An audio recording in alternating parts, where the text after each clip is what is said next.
California scheming. Inside the fallout between Gavin Newsom and Elon Musk, as their war of words gets worse by the day. In February 2023, California Governor Gavin Newsom and Elon Musk stood side by side at a press conference celebrating Tesla's new AI innovation lab in Palo Alto. They traded jokes about a $100,000 deposit Newsom had made on a Tesla Roadster, the first electric car the company produced. That was a lot of money in 2007, Musk, now the richest man in the world, said. It's still a lot of money, Newsom replied. Trust me, brother, you haven't looked at my salary. Gavin Newsom and Elon Musk have been duking it out in public forums in recent months. That was the high water mark of their relationship, and it's been all downhill, and increasingly fast ever since. On the other side, Musk, 54, the South Africa-born engineer who is by a considerable margin the richest man in recorded history. Forbes pegs his net worth at $839 billion, more than 3 times that of the second wealthiest person on the planet.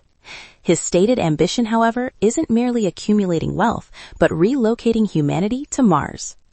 Edward Niedermeyer, author of Ludicrous, The Unvarnished Story of Tesla Motors, has been watching this relationship longer than most, and he's not sentimental about it. The history of California's relationship with Tesla, he says, is a story of a state bending over backward for a company that took everything on offer and kept its hands clean of nothing. Tesla has been one of the largest manufacturers in California for some time, so Newsom has long had strong incentives to play nice with Musk. Niedermeyer said, anytime you have that many jobs in a single state, the governor usually tends to be quite friendly. Tesla also functioned as something more than an employer.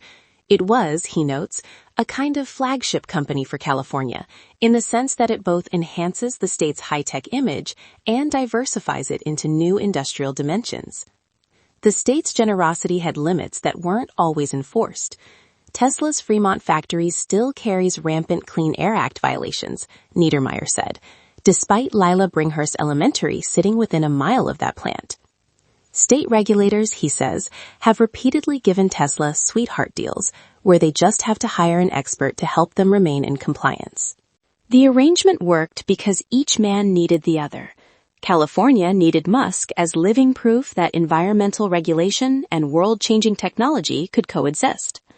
Musk needed California's policy environment, its engineering talent, its consumer market, and its symbolic prestige. For years, it bordered on mutual flattery. The cordial phase has a paper trail. In March 2020, Musk announced Tesla would provide 1,000 ventilators to California during the first COVID wave.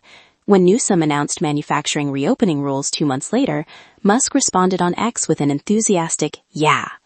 That same year, despite Musk openly feuding with Alameda County officials over shutdown rules at the Tesla Fremont plant, he was careful to direct his ire at local officials rather than Newsom himself. The governor returned the favor, praising Musk as a great innovator and job creator, even as other Democrats were taking shots.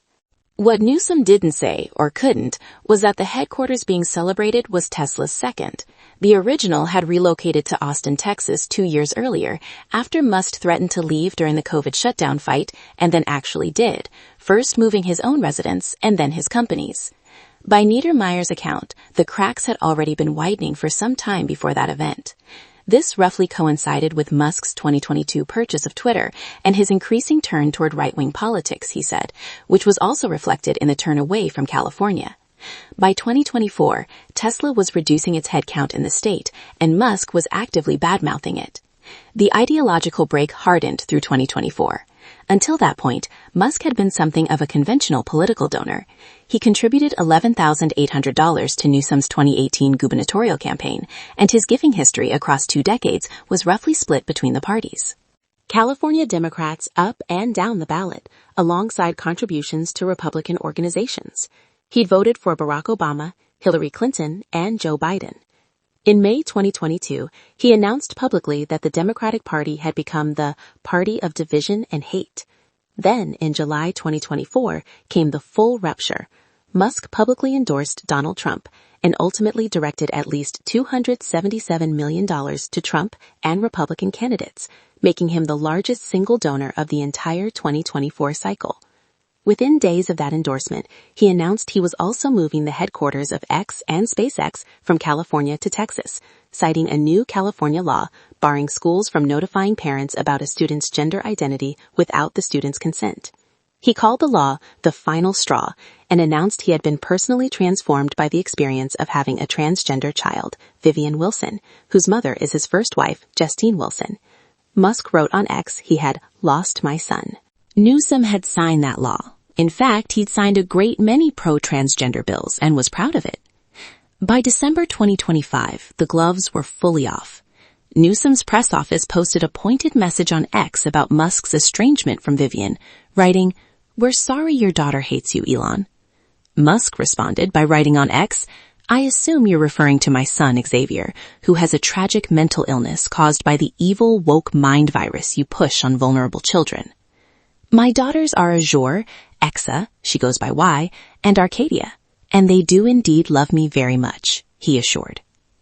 Newsom's move into personal attacks and social media taunts is seen by some as him fighting back against Republicans with the same tactics Trump and Musk use.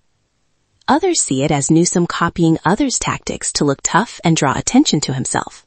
Ashley Vance, who spent more than 50 hours with Musk while reporting his 2015 biography, Elon Musk, Tesla, SpaceX, and the Quest for a Fantastic Future, thinks Newsom's social media digs are misguided, saying, "Newsom should spend less time trying to get attention on social media and more time fixing things in his state." Niedermeyer, for his part, isn't buying the idea that the relationship was ever what it appeared to be from the outside. The reality is that Gavin Newsom is very pro-business and would likely be happy to continue supporting Tesla if Musk weren't so hell-bent on aligning himself with the right wing, he said.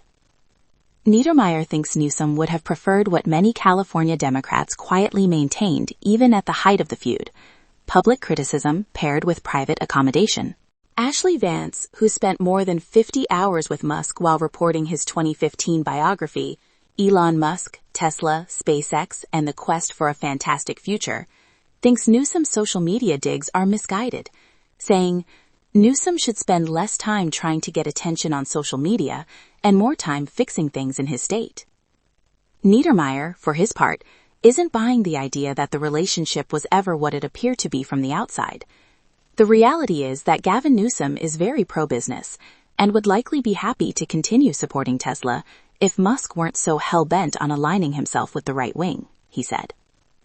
Niedermeyer thinks Newsom would have preferred what many California Democrats quietly maintained even at the height of the feud: public criticism paired with private accommodation.